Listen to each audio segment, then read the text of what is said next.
Working के आश्वासन को असली जामा पहनाइए या भविष्य के आंदोलन के लिए तैयार हो जाइए। ये रिपोर्ट देखिए।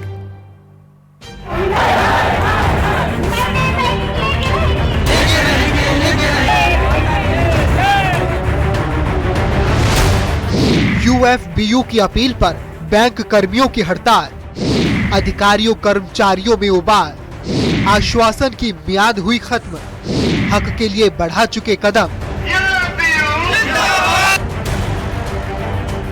लोकतंत्र में हिटलरशाही नहीं चलेगी। हाथों में तख्ती और दिल में संकल्प लेकर देश भर के बैंक कर्मी मंगलवार को सड़कों पर उतर आए। बैंक कर्मियों के मुताबिक कई बार 5 डे बैंकिंग को लेकर सरकार से बातचीत हुई, लेकिन हर बार उन्हें आश्वासन ही मिला, जिससे उन्हें हड़ताल के लिए मजबूर होना पड़ा। मजबूरी और आक्रोश की ऐसी ही कुछ तस्वीरें आपकी टीवी स्क्रीन पर मौजूद हैं। 3 दिन की छुट्टी के बाद मंगलवार को कचहरी रोड स्थित बैंक ऑफ बड़ौदा के बाहर अजमेर के सभी नेशनलाइज्ड बैंक के कर्मचारियों ने हाथों में तख्तियां लेकर 5 डे बैंकिंग की मांग की। कर्मचारियों का कहना है कि 2 साल पहले इसे लेकर सरकार से समझौता हुआ, लेकिन उसे अभी तक लागू नहीं किया। बैंक कर्मियों का ये भी कहना है कि आज के डिजिटल दौर में जहां समाज का एक बड़ा वर्ग ऑनलाइन ट्रांजैक्शन करता है, तब उन्हें बेवजह परेशान किया जा रहा है, वो भी तब जब दुनिया के कई देशों में 5 डे वीक लागू है। देश में भी सरकार की कई विभाग हफ्ते में 5 दिन ही काम करते हैं। दौसा में भी सरकारी बैंकों की राष्ट्रव्यापी हड़ताल का असर देखने को मिला। United forum of bank unions के आह्वान पर बैंक कर्मचारियों ने अपने हक की आवाज बुलंद की। दौसा शहर के नेहरू पार्क के सामने स्थित SBI शाखा के बाहर बैंक कर्मचारियों ने धरना प्रदर्शन किया और केंद्र सरकार के खिलाफ जमकर नारेबाजी की। ये आज की 1 दिवसीय हड़ताल है। आगे यदि हमारी मांगे नहीं मानी गई तो हम अनिश्चितकालीन हड़ताल पर भी जा सकते हैं। हड़ताल से बैंक में पहुंचे ग्राहकों को काफी मुश्किलों का सामना करना पड़ा। आगे और लड़ाई है, अलवर में भी बैंक कर्मियों ने हड़ताल के जरिए अपना आक्रोश जताया कि कर्मचारियों ने शहर के रोड नंबर 2 स्थित आर्य नगर SBI बैंक परिसर में एकजुट होकर 5 डे बैंकिंग की मांग को लेकर जोरदार प्रदर्शन किया। उदयपुर में बैंक कर्मियों ने तिराहे पर जमा होकर अपने हक की आवाज बुलंद की। बैंक कर्मचारियों ने चेतावनी दी कि अगर उनकी मांगे नहीं मानी गई तो अपना आंदोलन और तेज करेंगे। आज राष्ट्रीय आह्वान पर हमने 1 दिवसीय हड़ताल का आह्वान किया है, जिसका एक ही मुद्दा है कि बैंकिंग इंडस्ट्रीज के अंदर 5 डेज वीक लागू किया जाए। अब बैंक कर्मियों की मांग और सरकार का पक्ष भी जान लीजिए। सरकारी बैंक कर्मचारियों के लिए 5 डे वर्किंग की मांग है। हर शनिवार को छुट्टी की अधिसूचना की मांग। महीने के पहले, तीसरे और 5वें शनिवार को बैंक खुले रहते हैं। IBA के साथ हुए समझौते के तहत छुट्टी की मांग की जा रही है। छुट्टी की एवज में 40 मिनट एक्स्ट्रा काम करने को भी तैयार है। कैश ट्रांजैक्शन और चेक क्लियरेंस जैसे काम नहीं होंगे। सरकारी बैंकों के ATM में कैश की किल्लत हो सकती है। लोन पास कराने, बैंक से कोई NOC लेने में परेशानी होगी। छोटे शहरों, रिहायशी इलाकों के ATM खाली मिल सकते हैं। UPI, digital payment, internet banking सुविधा हालांकि चालू रहेगी।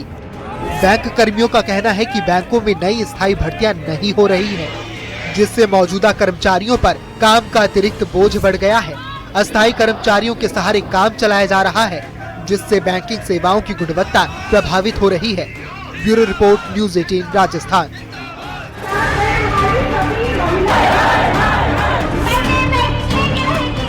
चलिए खबरों में आगे बढ़ते बताते चले, राजस्थान कर्मचारी चयन बोर्ड अध्यक्ष आलोक राज ने न्यूज़ 18 राजस्थान से एक्सक्लूसिव बातचीत की है, जिसमें उन्होंने भर्ती परीक्षा और OMR घोटाले को लेकर खुलकर बात की।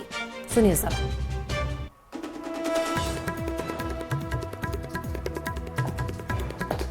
परीक्षाओं में जो 2018 की थी, उनमें OMR शीट में जो है नंबरों के घोटाले के बाद जो है काफ़ी सवाल उठ रहे हैं कई और भी चीज़ों पर। बाड़मेर में आज खास तौर पर जो है युवाओं ने कलेक्ट्रेट पर एक धरना दिया है। उन्होंने कहा है कि 2014 से 2025 के बीच की जो भर्तियां हैं उनकी सीबीआई जांच हो और इसके अलावा जो है आरपीएससी और आरएसएसबी दोनों को जो है रिवैम्प किया जाए, दोनों को रिस्ट्रक्चर किया जाए, पुनर्गठन किया जाए। तो इस बारे में बातचीत करेंगे राजस्थान कर्मचारी चयन बोर्ड के अध्यक्ष मेजर जनरल आलोक राज से। जी सर, ये किस तरह की बात है, आप इस पे क्या प्रतिक्रिया देना चाहते हैं? नमस्कार, जय हिंद। जैसा आपने बताया है कि बाड़मेर में कुछ युवा धरना प्रदर्शन कर रहे हैं कि 2014 से 2025 तक की सभी भर्तियों की जांच हो और आरपीएससी और कर्मचारी चयन बोर्ड का रिवैम्प हो। तो आई थिंक ये निर्णय सरकार का होगा, इसमें हमारा कहना कुछ भी उचित नहीं होगा। जी, अभी फिलहाल जो है भर्तियों की जो बात चल रही है, तो फिलहाल कुछ रिजल्ट्स भी अभी बाकी हैं, तो उनके बारे में आप क्या कहेंगे? कौन कौन से रिजल्ट बाकी हैं? देखिए, अभी एक जमादार भर्ती का रिजल्ट बाकी है, तो हमारा प्रयास है कि उसको हम अगले 15-20 दिन के अंदर उसको निकाल दें। इसके अलावा आयुष भर्ती का रिजल्ट है।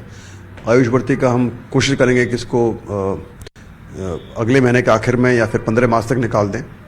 तो ये 2 भर्तियाँ हैं जो कि हमने दिसंबर में कराई थी, 22 और 26 दिसंबर को, और उसके बाद हमने एक भर्ती कराई थी, 7 परीक्षाएं कराई थी जनवरी के महीने में, 17 से 20 जनवरी के बीच में।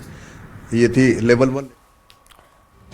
दौसा जिले में मंगलवार बजट सेशन कल से इसकी शुरुआत हो रही है, लेकिन 11 तारीख को आपरो बजट का पिटारा खुल सकता है और उस पिटारे के अंदर से क्या कुछ निकलने वाला राजस्थान के लिए फिलहाल ये 11 फरवरी को पता चलेगा। लेकिन कल से विधानसभा बजट सत्र 2026 की शुरुआत होने वाली है। इसको लेकर आज वासुदेव देवनानी विधानसभा अध्यक्ष की अध्यक्षता में सर्वदलीय बैठक हुई, जिसके बाद से कांग्रेस से लेकर बीजेपी तक अपने तमाम लोगों ने अपने विचार प्रकट किए।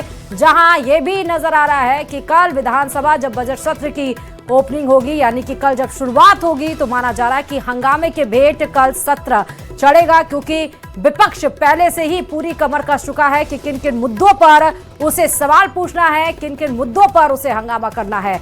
तो ये भी मानना जा रहा है। फिलहाल 11 फरवरी को बजट आ सकता है, प्रदेश का बजट।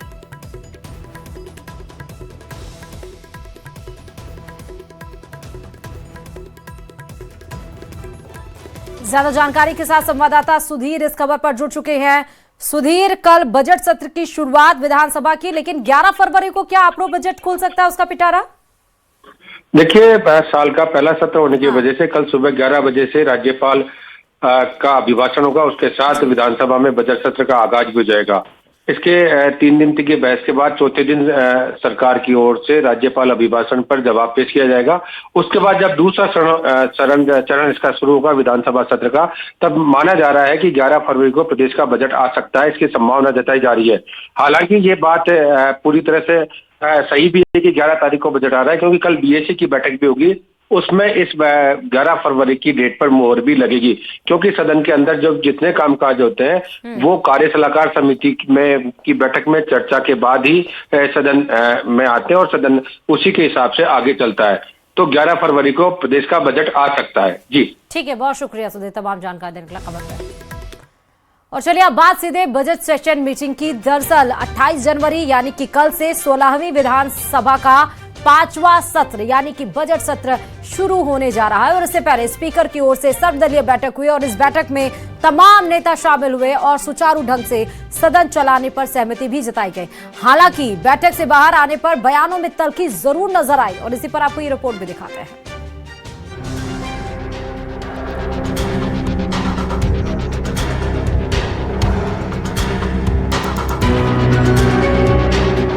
28 जनवरी से 16वीं विधानसभा के 5वें सत्र यानी बजट सत्र का आगाज होने जा रहा है।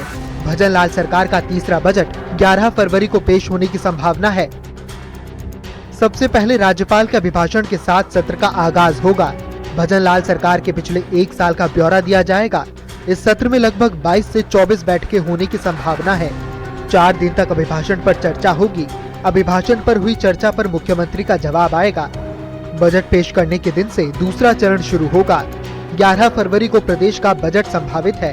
इसके बाद 4 दिन तक बजट पर चर्चा होगी और 8 दिनों तक अनुदान की मांगों को पारित करवाया जाएगा। हालांकि विधानसभा के बजट सत्र के शुरू होने से पहले ही सियासत में सरगर्मी तेज हो गई है, जिसकी बानगी आज हुई सर्वदलीय बैठक में भी दिखी। स्पीकर वासुदेव देवनानी की अध्यक्षता में हुई इस बैठक में संसदीय कार्य मंत्री जोगाराम पटेल से लेकर नेता प्रतिपक्ष टीकाराम जूली तक शामिल रहे। मंत्री जोगाराम पटेल का दावा है कि विपक्ष जिन मुद्दों को उठाएगा उसका जवाब भी दिया जाएगा। हालांकि सहयोग से इतर टीकाराम जूली ने उल्टा सरकार पर बजट सत्र को लेकर गंभीर न होने के आरोप लगाए हैं और इसकी वजह सर्वदलीय बैठक में मुख्यमंत्री भजनलाल शर्मा के न आने को बताया। क्या चर्चा विपक्ष चाहता है? क्या सरकार से हम सब लोगों की उम्मीदें हैं? किस प्रकार से लोकतंत्र के अंदर अगर विधायकों के अधिकार कमजोर हो रहे हैं तो उनको किस प्रकार से रखा जाए? ये सारी बातें आज बैठक के अंदर तय की गई है, लेकिन मुख्यमंत्री जी के यहाँ से मैसेज आया कोई जरूरी काम की वजह से वो नहीं आ पा रहे हैं। तो ये इस सरकार की गंभीरता दिखाता है। प्रतिपक्ष हमारी ताकत है, प्रतिपक्ष हमारी शक्ति है। वो जो भी सुझाव देंगे उसको हम राजस्थान के हित में उसको स्वीकार करेंगे। अगर कोई मुद्दे रखेंगे तो तुरंत तथ्यों के अनुसार, नियमों के अनुसार रखेंगे, तो हम उसका जवाब सरकार देने को हर वक्त तैयार रहेगी।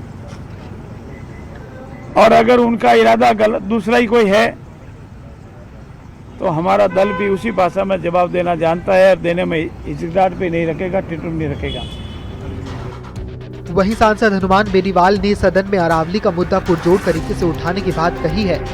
अरावली को बचाने के लिए सरकार आगे बयान देगा, अरावली का कुछ भी नहीं होगा, अरावली यथावत रहेगी और अरावली के संवर्धन और संरक्षण के लिए हम काम करेंगे। प्रमुख मुद्दे हमने यहाँ पे उठाए। हालांकि अरावली ही नहीं, इसके अलावा भी कई मुद्दे और अध्यादेश हैं जिन्हें सरकार की ओर से पिछले समय निकाला गया था। इनमें राजस्थान जन विश्वास उपबंधों का संशोधन विधेयक 2016, राजस्थान दुकान और वाणिज्यिक अधिष्ठान संशोधन विधेयक 2026, महाराणा प्रताप खेलकूद विश्वविद्यालय जयपुर विधेयक 2025, राजस्थान डिस्टर्ब्ड एरिया बिल 2026 शामिल है। इन्हीं अध्यादेशों को विधेयक का रूप देने के लिए चर्चा की जाएगी। बहरहाल बजट सत्र से पहले विपक्ष और सत्ता पक्ष अपनी अपनी रणनीति बना रहे हैं। विपक्षी नेताओं के बयानों और हाल में हुई सियासी उठापटक से सत्र के हंगामेदार होने की संभावना है। चाहे विधायकों की ओर से पूछे जाने वाले सवालों को लेकर आई नियमावली हो या फिर डिस्टर्ब एरिया एक्ट, कई ऐसे मुद्दे हैं जिन पर विपक्ष हावी रहने की कोशिश करेगा। लिहाजा सत्ता पक्ष भी पूरे होमवर्क के साथ सदन में बैठने की तैयारी में है। Bureau report, news 18 Rajasthan.